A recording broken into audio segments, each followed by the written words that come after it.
অনেক দল ইসলামের নাম ব্যবহার করলেও বাস্তবে তাদের কর্মকাণ্ড সেকুলার ধারার মতো হতে পারে।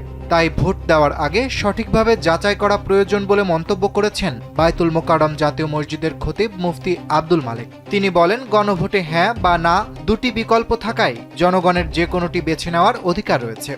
সরকার বা কোনো দল হ্যাঁ ভোটে উৎসাহ দিলেও না ভোট দেওয়া কোনো অপরাধ নয়। ভোট দেওয়ার ক্ষেত্রে দলীয় নাম, প্রতীক বা স্লোগানে প্রভাবিত না হওয়ারও আহ্বান জানান তিনি। এ সময় ইসলামের নাম ব্যবহার করলেই কোনো দল ইসলাম সম্মত এমন ধারণা ঠিক নয় বলে মন্তব্য করেন মুফতি আব্দুল মালেক।